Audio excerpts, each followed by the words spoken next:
بیا هم سره مشکل درنو لیدونکو څنګه را سره یو بل تولیدي فابریکه چې دوی کولرونه تولیدوي له دوی سره خبرې کوو.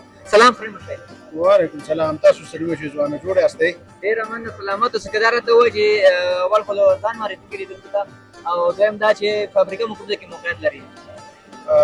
عبدالحلیم مې نوم دی، د کونړ ایر کولر باني جوړونکی فابریکه زموږ په جلال آباد کې ده. ډېره مننه. سلامت اوسئ. کونړ ایر فابریکې څومره وخت کېږي په فعالیت باندې شروع کړې ده؟ کونړ ایر کولر تقریبا 15 کاله کېږي چې فعالیت کوي، او الحمدلله هېوادوال ترې راضي دي او کیفیت وړاندې کوي. شکر ده. ډېره مننه. سلامت اوسئ. موږ به بېلابېل کولرونه دلته ګورو. داسې کولرونه یا دې ته ور نور څه شی تولیدوئ د یخنۍ جوړولو لپاره؟ موږ تقریبا 14 یا 14 سایزونه کولرونه لرو. په دې کې کورني کولرونه د وړو اتاقونو دپاره، د لویو اتاقونو دپاره، د سالونونو دپاره، هوټلونو، دهلیزونو دپاره، حتی صنعتي کولرونه چې د لویو فابریکو د لویو ساحو دپاره دغه کېږي، استفاده کېږي. د دې سره سره پلان کې لرو انشاءالله چې د چرګانو د فارمونو یا د غټو فابریکو د دې سیسټمونه هم جوړ کړو. فعلا موږ خالص د کولر په بخش کې کار کوو. د کولر واړه سایزونه موږ سره دغه سایزونه دي چې دلته ما سره په خوا کې موجود دي. بیا ورپسې دا سایزونه دي چې دا د 4 متري 5 متري اتاق لپاره کار کوي. مختلفو اتاقونو ته مختلف سایز کولرونه دي. ډېره مننه. سلامت اوسئ. د ورځې تولید په اړه که راته ووایي، څومره د ورځې جوړوئ کولرونه؟ ترڅنګ کې څومره کارمندان تاسو ته په دغه فابریکه کې مشغول دي؟ نو الحمدلله دغه 25 تنه کارګر دي چې زموږ سره کار کوي. په مستقیم او غیر مستقیم ډول باندې خو ډېر راځي، او په مستقیم شکل باندې چې موږ وګورو نو تقریبا دغه 25 تا کارګر برابرېږي انشاءالله. ډېره مننه. د ورځې تولید که راته ووایي څومره تولید لرئ؟ تولید مختلف وي. بعضې ورځو کې چې کار ښه وي ډېر تولید کوو، بعضې ورځو کې کار کم وي کم تولید کوو. نو د تولید اندازه داسې په دغه نه معلومېږي چې څومره تولید کېږي. ډېره مننه. دغسې نمایشګاوې، نندارتونونه د تولیدي فابریکو دپاره ستاسو دپاره څومره ګټور ثابتېدلی دی؟ نو دا نمایشګاوې چې کومې دي دا خو که ووایو دا د تجارانو د تجارتونو د پرمختګ دپاره یو مین فکټور دی، یو مین عنصر دی. باید دغسې نمایشګاوې ډېرې شي. او په داسې نمایشګاوو کې د خپل هېواد د تولیداتو د ملاتړ دپاره باید کمپاینونه وشي، او هغه کمپاینونه د کورنیو تولیداتو د پرمختګ لپاره، حتی د کورني اقتصاد د پیاوړتیا لپاره ډېر مهم دی او ډېر ضروري دی. دغه نمایشګاه چې کومه دایره شوې ده، د دې نه موږ خو ډېر زیات خوشحاله یو، او خوشحالي هم په همدې سبب باندې دی چې زموږ کولر هغه خلک چې زموږ د کولر نه نه وو خبر، د همدې نمایشګاه په ذریعه باندې ترې خبر شو. او موږ په دې ځای کې ډېر داسې خلک ولیدل چې هغه یې ویلې چې موږ ستاسو کولر تر اوسه پورې نه دی لیدلی. البته چې چا ولیده الحمدلله ټول خوشحاله شو او د رب شکر یې ادا کوو. ویلې چې شکر دی په دې ساعت باندې چې په افغانستان کې هم داسې یو کولر جوړېږي چې هغه الحمدلله د وارداتي کولرونو سره ټکر وهي.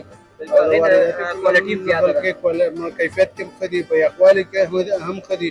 اوس که دغه کولر دی تا ته لګېدلی دی، که ته ورته لاس ونیسې تا ته پخپله د هوا ارزیابي به یې درته وشي چې څومره یخه ده. دغه ځای کې دا بل کولر لګېدلی دی، د هوا که ته وګورې هغه وړاندې، نو چې د هوا د یخوالي اندازه به تا ته پخپله ولګېږي. البته ته کولی شي چې ارزیابي کړې په لنډه باندې. بلکل.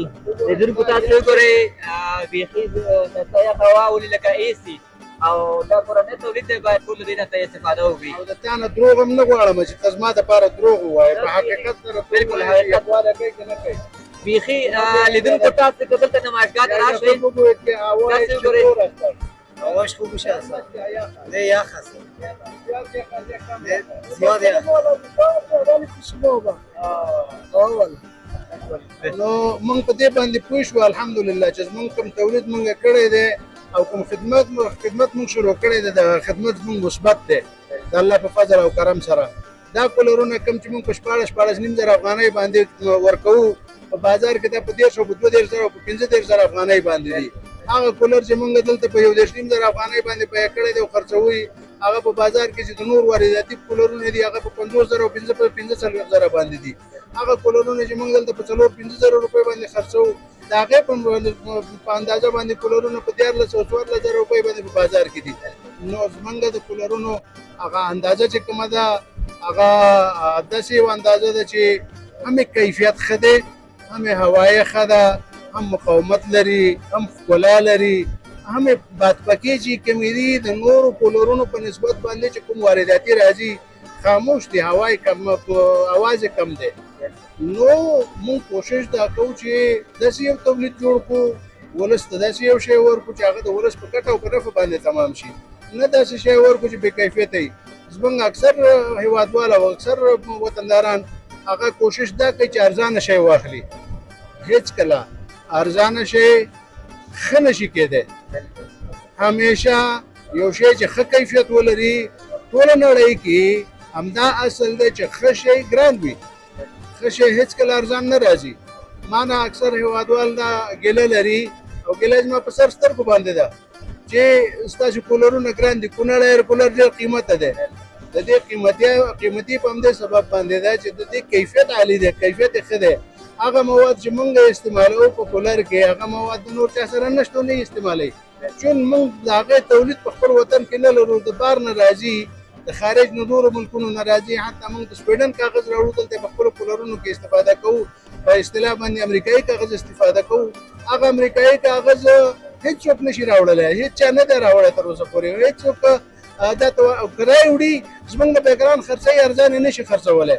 خو دا چې بې کیفیته کولرونه تولیدېږي، زموږ د نقل او زموږ تقلید کېږي یا تقلب کېږي.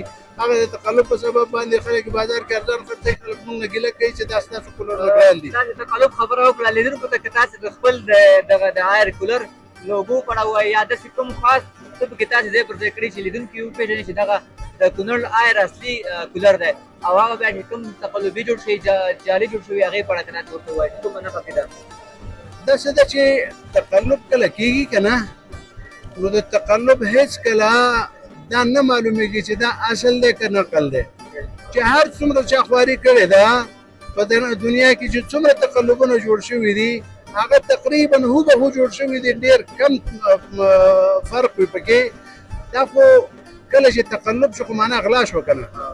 د تقلب چې څوک کوي هغه کوشش دا کوي چې هغه شی جوړ کړي کوم چې په اصل جوړ شوی دی. بیا کیفیت چې کوم دی کیفیت هغوی نشي جوړولی، ځکه کیفیت خپل یو فارمولیشن دی. هغه فارمولیشن هر چا ته معلومات نه وي. فارمولیشن فقط هغه چا ته پته چې چا په اصل کې کار کړی. نو هغه فارمولیشن د کولرو چې ما سره دی یا زموږ د کولر سره زموږ د ادارې سره دی، هغه فارمولیشن په کولر کې د الحمدلله د افغانستان په سطح باندې په یو کولر کې هم نشته دی. نو موږ کوشش دا کړی دی چې په داسې یو کیفیت باندې کولر جوړ کړو چې هغې نه خلک ګټه واخلي. د خلکو کوټې او خونې یخې کړي، د خلکو دفاتر یخ کړي، د خلکو د ناستې ځایونه یخ کړي. نو په داسې کولرونه موږ جوړ کړو چې هغه کیفیت ونه لري، خو سبا ته موږ بدنامه کېږو. ډېره مننه، سلامت اوسئ. خدای وکړي چې ستاسې دغه کوم کاروبار کوم فابریکه مې جوړه کړې دا ډېره مخکې لاړه شي او ټول هېوادوال ترې ګټه واخلي. که په وروستیو کې لیدونکو ته څه پیغام لرئ؟ مننه ګرانه، مننه. خوشحاله اوسئ، باعزته اوسئ. ستاسو غوندې ځوانان د الله نور هم ډېر کړي. زه خوشحاله شوم چې تاسو ځوانان دغه کمرمین ځوان راغی، داسې نور ډېر ځوانان ملګري راغلل. هغوی زموږ سره مرکې وکړلې، موږ سره خبرې وکړلې، زموږ نظریات یې وپوښتل، د هغوی نظریات موږ سره شریک شول. نو دغسې پیغام مې هم دا دی، ټولو ځوانانو نه مې دا هیله ده چې د یو چا څه زده دي، د یو چا سره څه افکار دي، په هغه افکارو باندې دې کار وکړي، یو نوښت دې وکړي، یو څه دې جوړ کړي، دې وطن ته دې یو څه داسې راوړي چې هغه په دې وطن کې د خلکو ضرورت دی. د نورو هېوادونو نه راځي، ګران دي، دلته یې جوړ کړي. کوشش دا وکړي چې په داسې قیمت باندې خرڅ کړي چې هغه قیمت ته مناسب وي. زه په خپله هم دا کوشش کوم چې زموږ مواد موږ ته ارزان راشي. هغه موږ به خپلې کولرې دومره ارزانې کړو چې هر وګړی وکړی شي، هر افغان وکړی شي چې زموږ د کولر استفاده کړي. زه په دې ویاړم چې زما کولر د چا په کور کې لګېدلی دی او هغه کورنۍ ترې خوشحاله ده.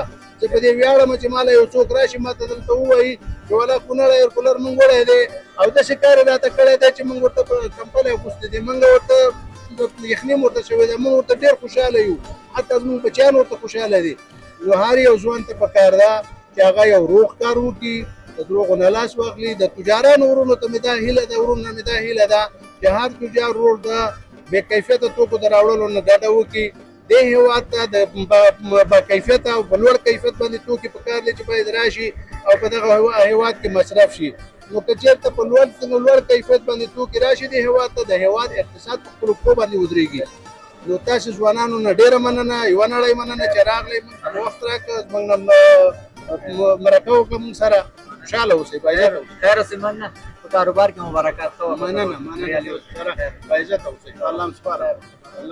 بیا هم سره مشي درنو لیدونکو، تاسې د تولیدي فابریکو د مسؤلینو خبرې واورېدلې او د هغوی پیغامونه مو واورېدل او له تاسې هم نړۍ مننه چې تر پایه له موږ سره پاتې شئ. تر بیا ښې چارې د یو سوکاله او اباد افغانستان په هیله.